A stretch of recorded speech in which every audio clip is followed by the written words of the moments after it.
నమస్కారం PVB news కి స్వాగతం. ముందుగా హెడ్లైన్స్ చూద్దాం. నమస్తే బులెటిన్లో ముందుగా హెడ్లైన్స్ చూద్దాం.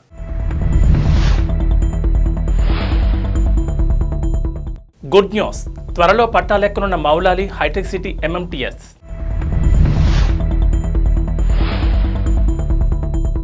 ఏపీ అసెంబ్లీ స్పీకర్ తమ్మినేని సీతారాంకు అస్వస్థత.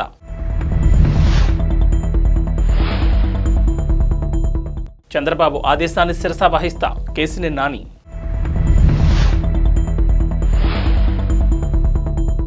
నగరవాసులకు ఓ గుడ్ న్యూస్, త్వరలో మౌలాలి హైటెక్ సిటీ ఎంఎంటీఎస్ రైలు పట్టాలెక్కనుంది. ఫిబ్రవరిలోపే ఈ రైలు నడిచే అవకాశం ఉంది. ఎంఎంటీఎస్ రెండో దశ పనుల్లో భాగంగా చేపట్టిన మౌలాలి సనత్ నగర్ మధ్య నిర్మిస్తున్న రెండో లైన్ పనులు పూర్తయ్యాయి. దీంతో మౌలాలి నుంచి నేరుగా హైటెక్ సిటీ మీదుగా లింగంపల్లికి ఎంఎంటీఎస్ రైలు నడిపేందుకు అవకాశం లభించింది. మౌలాలి సనత్ నగర్ మధ్య మొత్తం కిలోమీటర్ల పరిధిలో మరో 6 స్టేషన్లు అందుబాటులోకి రానున్నాయి. దీంతో ఆయా ప్రాంతాల వారు కేవలం 30 నిమిషాల్లోనే ఐటీ సంస్థలుండే ప్రాంతాలకు చేరుకునే అవకాశం ఉంటుంది. మల్కాజ్గిరి నియోజకవర్గంలో 25,000 నుంచి 30,000 మంది వరకు ఐటీ ఉద్యోగులు ఉంటారని కాలనీ సంక్షేమ సంఘాల సమాఖ్య ప్రధాన కార్యదర్శి బీటీ శ్రీనివాస్ చెప్పారు. ప్రస్తుతం అక్కడి వారు ఐటీ కారిడార్కు రావాలంటే నేరెడ్మెట్, ఆర్కేపుర వంతెన, కంటోన్మెంట్, బేగంపేట మీదుగా సొంత వాహనాల్లో ప్రయాణిస్తూ ఇబ్బందులు ఎదుర్కొంటున్నారు. Sanath Nagar, Peerzadiguda, Suchitra centre, Bhudevi Nagar, Ammuguda, Neredmet, housing board colony స్టేషన్ల నుంచి ఎంఎంటీఎస్ పరుగులు పెట్టనుండడంతో ఆయా ప్రాంతాల వారి ప్రయాణ కష్టాలు తీరనున్నాయి. AP assembly speaker Tammineni Sitaram అస్వస్థతకు గురయ్యారు. శ్రీకాకుళంలోని మెడికవర్ ఆసుపత్రిలో ప్రస్తుతం ఆయన చికిత్స పొందుతున్నారు. గురువారం రాత్రి నీరసంగా ఉన్న ఆయనను కుటుంబ సభ్యులు ఆసుపత్రికి తరలించారు. కార్డియాలజిస్ట్ బుడుమూరు అన్నాజీరావు, ఫిజిషియన్ వేణుగోపాలరావు పలు వైద్య పరీక్షలు చేశారు. ఆయన స్వల్ప అస్వస్థతకు గురయ్యారని, ఆందోళన చెందాల్సిన అవసరం లేదని చెప్పారు. ఒకరోజు పర్యవేక్షణలో ఉంచి తర్వాత డిశ్చార్జ్ చేస్తామని తెలిపారు. వచ్చే ఎన్నికల్లో విజయవాడ ఎంపీ టికెట్ వేరే వ్యక్తికి ఇవ్వాలని టీడీపీ నిర్ణయించడంపై ప్రస్తుత ఎంపీ కేసినేని నాని స్పందించారు. పార్టీ అధినేత చంద్రబాబు నిర్ణయాన్ని శిరసా వహిస్తానని చెప్పారు. ఈ మేరకు ఆయన సోషల్ మీడియా వేదికగా స్పందించారు. అందరికీ నమస్కారం. గురువారం సాయంత్రం చంద్రబాబు ఆదేశాల మేరకు మాజీ మంత్రి ఆలపాటి రాజా, ఎన్టీఆర్ జిల్లా టీడీపీ అధ్యక్షుడు నెట్టెం రఘురాం, మాజీ ఎంపీ కొనకళ నారాయణ నన్ను కలిశారు. ఈ నెల 7న తిరువూరులో జరిగే సభకు వేరే వారిని ఇన్ఛార్జిగా నియమించినందున ఆ విషయంలో నన్ను కలగజేసుకోవద్దని చంద్రబాబు చెప్పినట్లు వారు తెలిపారు. రానున్న ఎన్నికల్లో విజయవాడ లోక్సభ అభ్యర్థిగా నా స్థానంలో వేరే వారికి అవకాశం ఇవ్వాలనుకుంటున్నారని, పార్టీ వ్యవహారాల్లో ఎక్కువగా జోక్యం చేసుకోవద్దని చంద్రబాబు ఆదేశించినట్లు తెలిపారు. అధినేత ఆజ్ఞలు తూచా తప్పకుండా శిరసా వహిస్తానని నేను వారికి హామీ ఇచ్చానని కేసినేని నాని పేర్కొన్నారు. నెల్లూరు జిల్లా కొడవలూరు మండలం రేగడిచెలుక సమీపంలో ఉపాధ్యాయ ఎమ్మెల్సీ పర్వతిరెడ్డి చంద్రశేఖరరెడ్డి ప్రయాణిస్తున్న కారు రోడ్డు ప్రమాదానికి గురైంది. గురువారం అర్ధరాత్రి జరిగిన ఈ యాక్సిడెంట్లో ఆయనకు గాయాలయ్యాయి. చంద్రశేఖరరెడ్డి పిఏ ఘటనా స్థలంలోనే చనిపోయారు. ప్రమాద సమయంలో కారులో మొత్తం 5గురు ఉండగా గాయపడిన వారిని నెల్లూరులోని అపోలో ఆసుపత్రికి హుటాహుటిన తరలించి చికిత్స అందిస్తున్నారు. ఎమ్మెల్సీ తలకు గాయాలవడంతో ఆయనకు కూడా వైద్యం అందుతోంది. కాగా కారు విజయవాడ నుంచి నెల్లూరు వస్తుండగా ఈ దుర్ఘటన జరిగింది. కారు ముందు వెళుతున్న లారీ టైరు పంక్చర్ కావడంతో ఒక్కసారిగా నెమ్మదించిందని, దీంతో లారీని వెనుక నుంచి కారు ఢీకొట్టిందని స్థానికులు చెబుతున్నారు. లారీని ఢీకొని డివైడర్పై పడిపోయిందని వివరించారు. కాంగ్రెస్ అగ్రనేత సోనియా గాంధీ తెలంగాణ నుంచి లోక్సభ బరిలో నిలవబోతున్నారా? ఖమ్మం లోక్సభ నుంచి ఆమె పోటీ చేయడం ఖరారైందా అంటే అవుననే సమాధానమిస్తున్నాయి ఆ పార్టీ వర్గాలు. సోనియా ఖమ్మం నుంచి పోటీ చేస్తారంటూ అధిష్టానం నుంచి రాష్ట్ర పార్టీ కీలక నేతలకు సమాచారం అందినట్లు రిపోర్టులు వెలువడుతున్నాయి. ఈ మేరకు కార్యాచరణను రూపొందించాలని అధిష్టానం సూచన చేయడంతో రాష్ట్ర కాంగ్రెస్ నేతలు ఏర్పాట్లపై దృష్టి సారించినట్లుగా తెలుస్తోంది. తెలంగాణ నుంచి సోనియా పోటీ చేయాలని కోరుతూ టీపీసీసీ డిసెంబర్ నెలలోనే తీర్మానం చేసింది. ఇటీవల రెండోసారి కూడా తీర్మానం చేయగా దానిపై సోనియా గాంధీ సానుకూలంగా స్పందించారు.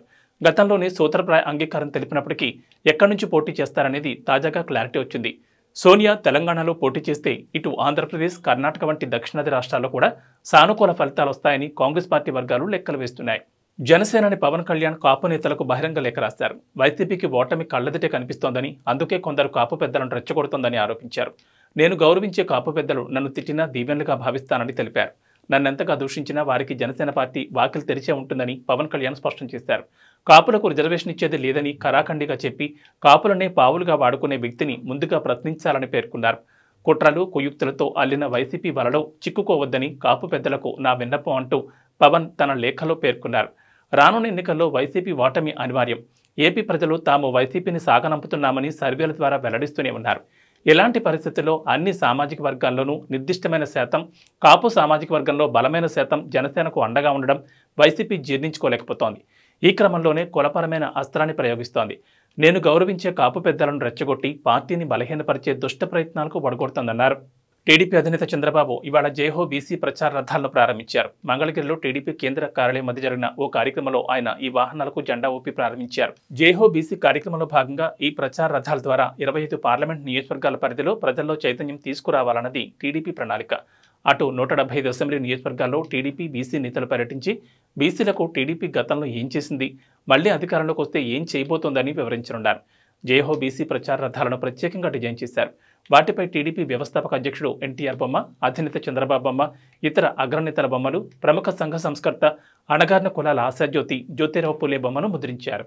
వైఎస్ షర్మిల కాంగ్రెస్ పార్టీలో చేరడంపై ఏపీ బీజేపీ చీఫ్ దగ్గుబాటి పురంధేశ్వరిని మీడియా స్పందన కోరింది. షర్మిల ఏ పార్టీలో చేరారన్నది తమకేమీ ముఖ్యమైన అంశం కాదని పురంధేశ్వరి స్పష్టం చేశారు. బీజేపీని ఏ విధంగా బలోపేతం చేసుకోవాలన్న దాని గురించే తాము ఆలోచిస్తామని అన్నారు. షర్మిల కాంగ్రెస్లో చేరిన విషయం తమకు సంబంధించినంత వరకు అప్రస్తుతం అని పేర్కొన్నారు. ఇవాళ విజయవాడలో బీజేపీ కోర్ కమిటీ సమావేశం జరిగింది. ఈ భేటీ అనంతరం పురంధేశ్వరి మాట్లాడుతూ ఏపీలో జనసేనతో తమ పొత్తు కొనసాగుతుందని ఉద్ఘాటించారు. రాష్ట్రంలో జనసేనకు తామేమీ దూరం జరగలేదని స్పష్టం చేశారు. ఇవాళ తమ సమావేశానికి బీజేపీ జాతీయ నేత శివప్రకాష్ వచ్చారని, ఆయనను మర్యాదపూర్వకంగా కలిసేందుకే నాదెండ్ల మనోహర్ కూడా వచ్చారని పురంధేశ్వరి వివరించారు. రాష్ట్రంలోని పరిస్థితులను, పొత్తుల అంశాలను శివప్రకాష్కు వివరించామని, ఆయన ఈ వివరాలన్నింటినీ బీజేపీ హైకమాండ్కు తెలియజేస్తారని తెలిపారు. మెగా డిఎస్సీ ప్రకటించాలంటూ కృష్ణా జిల్లా అవనిగడ్డలో వందలాది మంది అభ్యర్థులు రోడ్లపైకొచ్చారు. బస్టాండ్ సెంటర్లో మానవహారంగా ఏర్పడి సీఎం డౌన్ డౌన్ అంటూ నినాదాలు చేశారు. వెంటనే డిఎస్సీ ప్రకటించకపోతే తాడేపల్లి ప్యాలెస్ను ముట్టడిస్తామని అభ్యర్థులు స్పష్టం చేశారు. నిరుద్యోగులకు న్యాయం జరిగేంత వరకు పోరాటం ఆపేది లేదన్నారు. ఈ ముఖ్యమంత్రి విపక్షంలో ఉన్నప్పుడు ఊరూరా తిరిగి మన బిడ్డలు కోచింగ్ సెంటర్లలో వేలకు ఖర్చు పెట్టుకుంటున్నారు. నేను అధికారంలోకి వచ్చిన వెంటనే 25,000 టీచర్ పోస్టులతో మెగా డిఎస్సీ ప్రకటిస్తానని చెప్పి దాదాపు 5 లక్షల మంది నిరుద్యోగులను మోసం చేశాడంటూ డిఎస్సీ అభ్యర్థులు మండిపడ్డారు. విద్యార్థులు చదువుకోవడం వల్లే నిరుద్యోగుల శాతం పెరుగుతోందని విద్యాశాఖ మంత్రి అంటున్నాడని, ఆయన అలా అనడానికి సిగ్గుండాలని ఆగ్రహం వ్యక్తం చేశారు. డిఎస్సీ అభ్యర్థులు రోడ్డుపై ఆందోళన దిగిన నేపథ్యంలో పోలీసులు వారిని వాహనాల్లో ఎక్కించి అక్కడి నుంచి తరలించేందుకు ప్రయత్నించారు. దీంతో అక్కడ ఉద్రిక్తత ఏర్పడింది. కాగా డిఎస్సీ అభ్యర్థుల నిరసన ప్రదర్శనకు టీడీపీ నేతలు మద్దతు పలికారు. టాలీవుడ్ సీనియర్ కమెడియన్ బ్రహ్మానందం తన వ్యక్తిగత జీవితం, సినీ జీవితంలోని ఆసక్తికర అంశాలను ఓ పుస్తక రూపంలో తీసుకొచ్చారు. ఆ పుస్తకం పేరు నేను మీ బ్రహ్మానందం.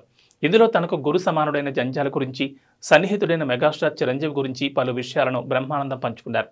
ఓసారి వాళ్ళిద్దరి కారణంగా తాను దొంగ అనిపించుకోవాల్సి వచ్చిందని వెల్లడించారు.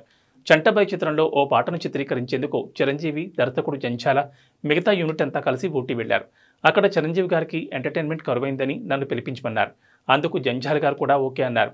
మేనేజర్ నాకు ఫోన్ చేసి అర్జెంటుగా బయలుదేరి ఊటీ రమ్మన్నారు. ఆ సమయంలో నేను అత్తెల్లో ఉన్నాను. దాంతో వెంటనే బయలుదేరాను. నా మీద ప్రేమతో కాకపోయినా పిలిచింది చిరంజీవి గారు కావడంతో నాకు సప్తగిరి ఎక్స్ప్రెస్లో ఏసీ కోచ్లో టికెట్ బుక్ చేశారు. ఆ ఏసీ కోచ్లో డబ్బులు ఇస్తే దుప్పట్లు ఇస్తారన్న విషయం తెలియక ప్రయాణం అంతా చలికి వణికిపోయాను. కోయంబత్తూరులో దిగ్గానే ప్రొడక్షన్ మేనేజర్ వచ్చి నన్ను రిసీవ్ చేసుకున్నాడు. చిరంజీవి గారు బస చేసిన హోటల్లోని ఆయన సూట్ పక్కనే నాకు సూట్ బుక్ చేశారు. అక్కడున్న 2 రోజులు చిరంజీవిని, జంజాల గారిని నవ్విస్తూనే ఉన్నానని ఆయన చెప్పుకొచ్చారు. ఏబీ బులెటిన్ విశేషాలు. నమస్కారం.